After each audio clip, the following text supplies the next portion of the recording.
A'udzu billahi minasyaitonir rajim. Bismillahirrahmanirrahim.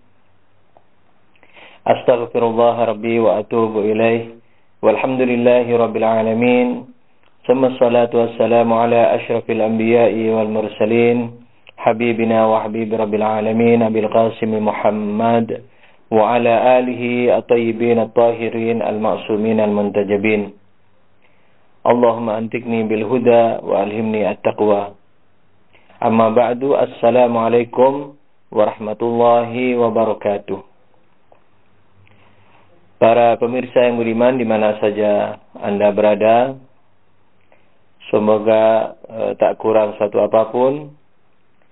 Dan sebagaimana biasa, saya selalu mendoakan para pemirsa di samping kesehatan dan tidak adanya aral melintang, saya selalu menyertakan doa bagi para pemirsa untuk selalu menjadi hamba yang pandai mensyukuri nikmat Allah Subhanahu wa taala. Apakah nikmat tersebut berupa kenikmatan lahiriah sebagaimana harta, kesehatan, keluarga, atau kenikmatan yang berupa ujian seperti kekurangan rezeki atau dalam keadaan sakit dan seterusnya. Dan hal tersebut tidak lain kecuali ingin menyampaikan kepada para pemirsa di samping mendoakan, yaitu agar menyadari bahwa setiap keadaan yang kita alami di muka bumi ini merupakan nikmat dari Allah Subhanahu wa taala. Oleh karena itu ada syukur yang sering diucapkan oleh kaum muslimin, misalnya nashkurullah ala kulli hal.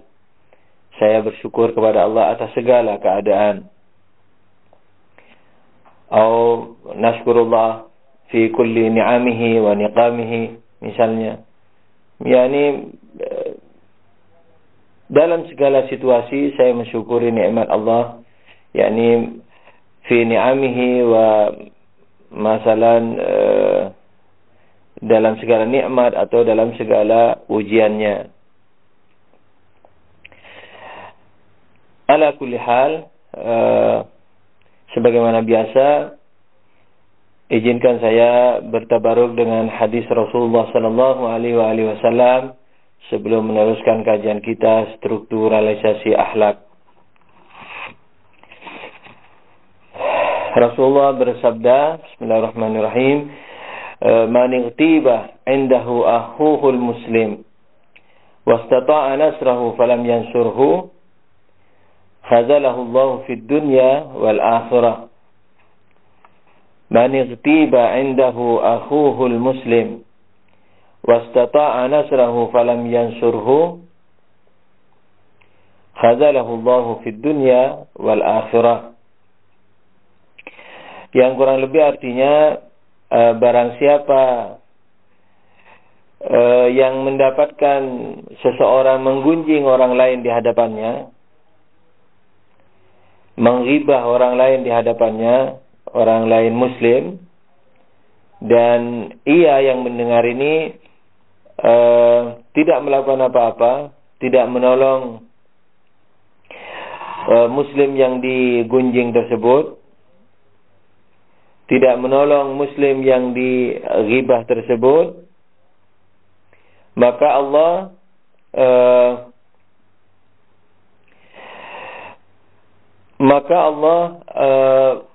akan membiarkan orang tersebut, yakni akan menjatuhkan, maka Allah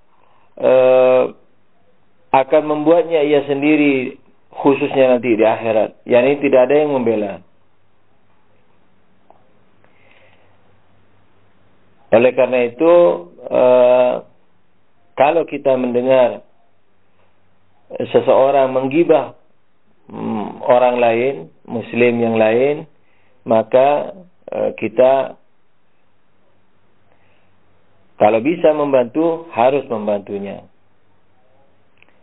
InsyaAllah akan saya urai sedikit mengenai tentang ghibah ini dan cara menghadapinya dan hukum fikihnya, terutama apa yang harus kita lakukan terhadap orang yang menggibah orang lain di hadapan kita. Pertama sekali yang kita harus tahu bahwa apa yang dimaksud ghibah. Secara umum ghibah adalah menceritakan orang lain di belakang, terutama sekali keburukannya. Jadi menceritakan orang lain di belakang. Artinya menceritakan keburukan orang lain yang tidak di hadapan kita. Akan tapi dalam peristilahan syariat itu bisa juga berarti menceritakan keburukan orang lain di hadapan orang lain. Jadi sekalipun orang yang kita ceritakan itu ada di hadapan kita yang memiliki keburukan, kemudian di antara kita dengan yang memiliki keburukan itu ada orang lain, lalu kita menyebutkan keburukan yang kita hadapi, maka itu juga termasuk ghibah. Maka itu salah satu hal yang dilarang dalam agama adalah marah. Marah bukan perasaan marah yang ada dalam hati, itu tidak dosa. Yang dosa adalah marah yang teraplikasikan keluar. Nah, marah yang teraplikasikan keluar biasanya berupa pengungkitan terhadap hal-hal yang telah lalu. Nah, ini yang disebut menggunjing. Misalnya karena kita marah sama A, sementara sama B, kita A misalnya, marah sama B, tapi ada C di situ, ada orang lain, lalu kita mengatakan, memang kamu B, memang kamu suka menipu, dulu juga menipu aku, dulu juga menipu misalnya saudaraku dan seterusnya. Mengungkit yang telah lalu, sekalipun ada B, itu digolongkan ghibah. Maka itu marah yang mengungkit keburukan yang kita marahi, sementara ada orang lain di situ, itu termasuk dosa. Dan salah satu aplikasi marah selain menggunjing adalah mencerca, memfitnah,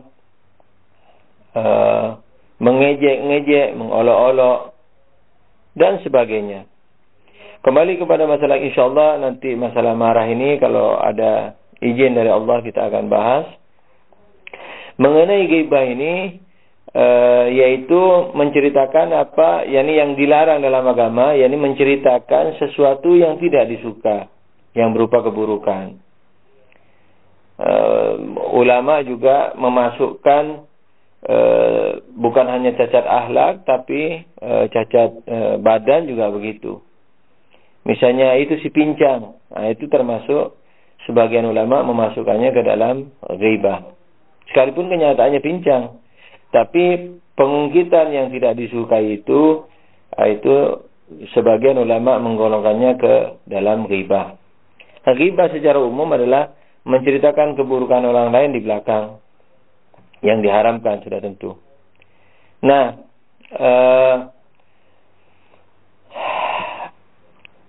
mungkin ada yang bertanya, apakah seluruh keburukan?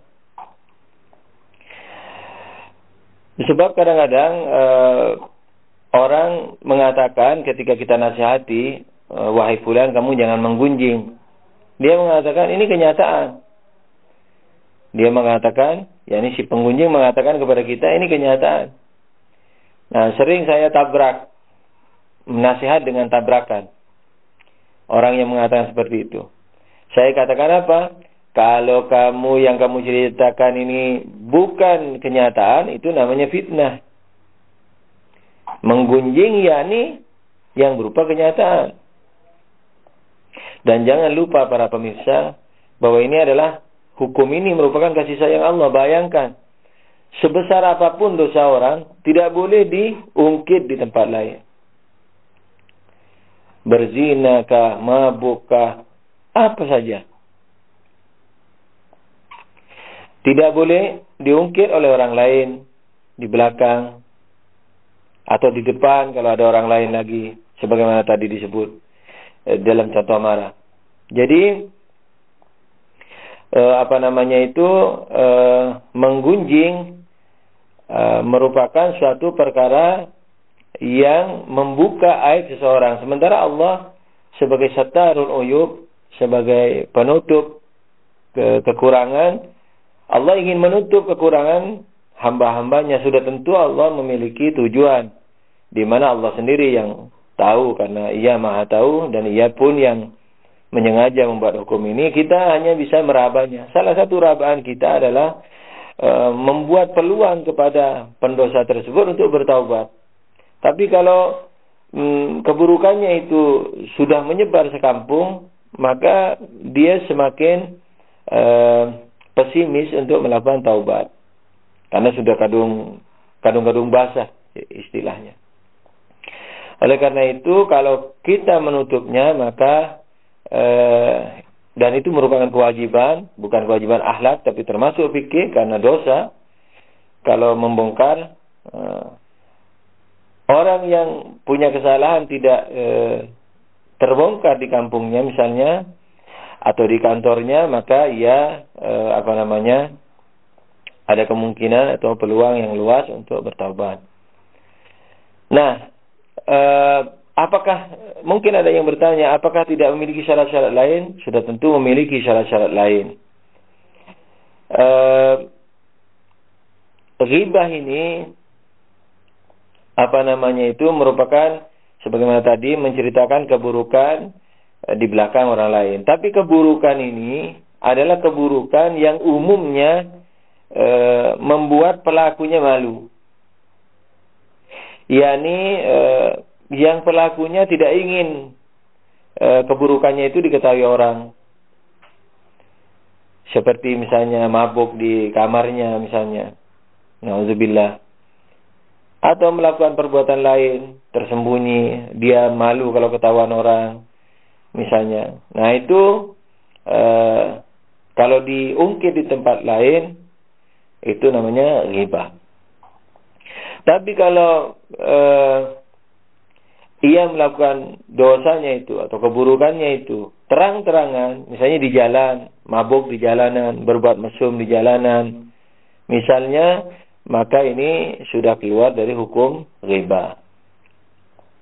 Begitu juga mungkin ada yang bertanya, selain berbuat terang-terangan, membuat keluarnya hukum ghibah, membuat istisna, membuat pengecualian terhadap ghibah, apakah ada tempat lain? Banyak. Misalnya di kehakiman, ketika kita sedang berperkara dengan seseorang, katakanlah ada orang menipu kita, atau orang mengira kita menipu dia, lalu dibawa ke dalam pengadilan. Di situ kita boleh istilahnya bongkar-bongkaran, boleh untuk mempertahankan diri kita atau membela diri kita, tapi tidak boleh bohong. Tetap tidak boleh bohong, hanya membongkar apa yang merupakan kesalahan lawan sengketa kita. Misalnya dia bohong, mengatakan saya mengkorupsi hartanya, mencuri hartanya, dia bohong misalnya. Nah, pernyataan membongkar kebohongannya itu tidak dosa. Tapi kalau fitnah tetap dosa. Jadi membela diri pun tidak boleh dengan menghalalkan segala cara.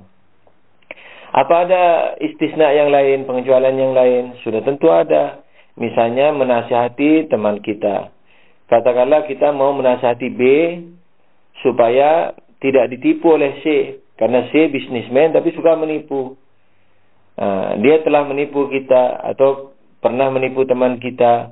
Lalu kita mau menasihati B supaya tidak ketipu C. Karena C sudah mulai mendekati B. Tapi bukan karena iseng-iseng saja. Kalau iseng-iseng saja, misalnya si C konglomerat, yang didekati hanya konglomerat. Lalu si B orang fakir. Lalu kita menceritakan keburukan si C, nah ini mungkin juga ghibah. Karena si C tidak terancam bahaya, si B tidak terancam bahaya si C. Karena tidak mungkin C datang kepada si fakir ini kemudian mengadakan kontrak bisnis. Jadi hati-hatinya jangan dilakukan kalau dan tidak tepat sasaran. Jadi kalau memang harus membongkar, hanya betul-betul supaya mengamankan teman kita. Contohnya B di sini. Nah, dalam contoh ini, kalau B juga orang kaya dan si C terlebih lagi sudah mulai mendekati B, sementara si C kita tahu dia penipu misalnya, maka kita boleh menceritakan keburukan C kepada si B, supaya si B tersebut tidak tertipu oleh si C. Ini pengecualian ghibah. Nah, secara hukum fikih sudah tentu ghibah ini haram. Dalam akhlak juga tercela.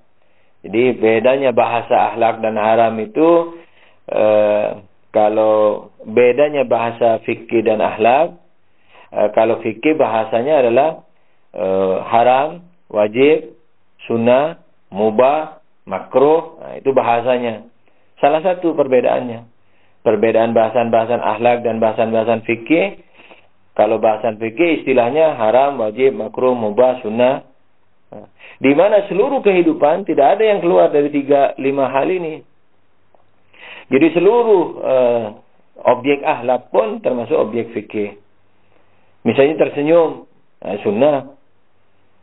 Misalnya cemberut, barangkali makruh, yang tidak dianjurkan di akhlak. Cuman bahasanya kalau di akhlak banyak, kalaulah bicara pakai istilah fikih, banyak penekanannya kepada sunnah atau makruh. Jadi yang sunnah-sunnah dianjurkan itu kalau bahasa akhlak. Atau lebih umum lagi, yang ini bagus, yang itu tercela misalnya, itu bahasa akhlak. Seperti ghibah ini, kalau dalam bahasa fikih ini adalah haram. Dan dalam bahasa akhlak adalah perbuatan tercela. Nah, dalam istilah fikih sudah tentu ghibah ini haram. Kemudian kalau kita mendengar orang menggibah di hadapan kita, menggibah orang lain, apa kewajiban fikihnya? Ada 3 tahapan. Yang umum dulu, amar ma'ruf itu kita lihat dengan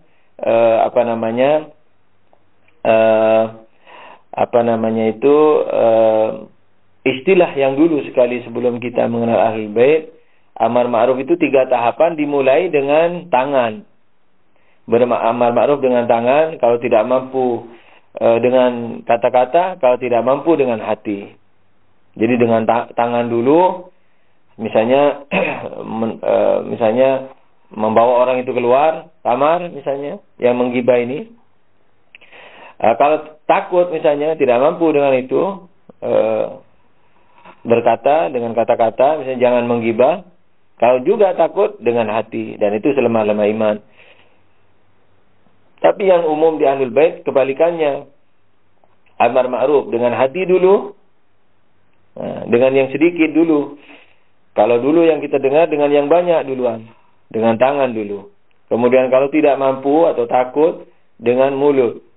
Kalau itu juga takut atau tidak mampu, maka dengan hati. Membencinya dengan hati, itu selemah-lemah iman. Tapi kalau di Ahlul Bait, dengan hati dulu. Setelah dengan hati, kalau dia masih terus menggibah, misalnya berbuat mungkar, dengan mulut. Kalau juga masih terus, dengan tangan, walaupun bukan menggampar. Yani ada caranya sendiri dalam fikih, yani pergi dari tempat itu.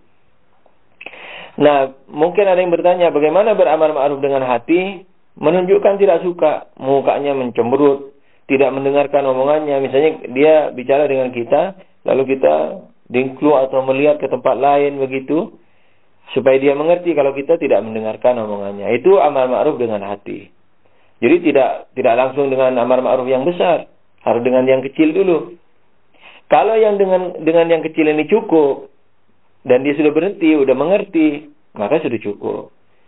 Kalau masih terus, naikkan amar ma'rufnya dengan yang lebih berat, yaitu dengan kata-kata, ya akhi, jangan menggunjing itu tidak bagus, dan seterusnya. Nah, kalau masih terus, bukan digampar, bukan diseret, dengan tangan, yakni dengan badan, yakni dengan badan yang diatur oleh fikih yang lain. Dalam hal ini tidak berhak kita menempeleng, menyeret. Nah, jadi bagaimana? Kita yang pergi dari tempat itu. Begitu. Atau kalau kita kalau dia datang ke rumah kita, kita minta dia pergi. Begitu. Atau kita masuk ke dalam rumah, membiarkan dia di ruang tamu sendirian. Begitu. Nah, ini cara fikihnya. Nah, yang dimaksud Rasulullah sallallahu alaihi wasallam sudah tentu beliau yang tahu, karena beliau yang mengatakan, ketika mengatakan manikti ba'indahu akhuhul muslim, barang siapa yang mendengar saudaranya menggunjing orang lain muslim yang lain, wastata'a nasrahu, dan dia bisa menolong orang lain itu, falam yansurhu, kemudian dia tidak menolong orang ketiga itu, khazalahullahu fid dunya wal akhirah, maka Allah akan membiarkannya di dunia dan di akhirat. Tidak akan membelanya dan seterusnya, tidak akan menolongnya dan seterusnya. Nah, apa yang dimaksud menolong? Apakah menolong itu menutupi kenyataannya? Misalnya, wah dia itu mabuk di kamarnya kemarin. Oh tidak mabuk, apa begitu? Nah, kemungkinan besar tidak dengan demikian, karena yang demikian ini adalah istilahnya bisa masuk ke dalam dusta. Nah, cara menolong muslim yang digibah itu pertama kali adalah melakukan fikihnya ini. Yakni apa? Yakni misalnya dengan dia cemberut atau menoleh sana sini tanda tidak mendengarkan omongannya, itu sudah termasuk bagian membela, karena dia akan berhenti. Nah, kalau tidak, dinasihati, jangan menggunjing. Misalnya memberikan keraguan, kalau kau benar melihat, maka itu menggunjing. Dan menggunjing dosanya besar. Kalau kau tidak benar melihat, maka itu fitnah. Nah, dosanya bisa lebih besar. Misalnya kita mengatakan demikian. Jadi hindari untuk menolak barangkali kenyataan. Lalu kita tolak, berarti mungkin juga menghalalkan segala cara. Kita buat dia ragu-ragu. Umpamanya, kalau kamu benar melihat, itu gunjing, dosanya besar. Bisa-bisa dosanya dia pindah ke kamu. Kalau kamu melihatnya tidak benar, bisa menggibah. Nah, sebaiknya jangan. Nah, ini salah satu cara untuk menolong. Salah satu cara, banyak cara yang bisa kita lakukan untuk menolong saudara kita yang digunjing tersebut. Nah, jadi Rasulullah menganjurkan kita. Islam mengharamkan kita menggibah. Dan Islam menganjurkan kita, menyuruh kita untuk membela orang yang digibah manakala kita mendengar orang menggibah.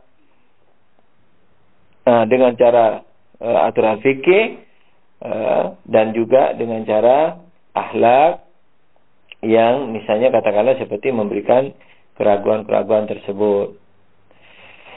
Semoga hal ini bermanfaat bagi kita sekalian. Untuk kelanjutan daripada kajian kita mengenai strukturalisasi akhlak, kita telah sampai kepada penyerupaan. Nah, tempoh hari kita sudah jelaskan mengenai 3 tahapan manusia, yaitu badaniyah, barzakhiyah, dan akliyah. Akliyahnya itu non materi mutlak, barzakhiyahnya pertengahan, mirip dengan non materi mutlak, mirip dengan materi. Kemudian yang paling akhir adalah badaniyahnya. Dan tajassudul a'mal, ada dalam tingkatan barzakhi manusia. Kemudian yang ketiga adalah penyerupaan ulama akhlak terhadap daya-daya selain akal, daya-daya akal, daya-daya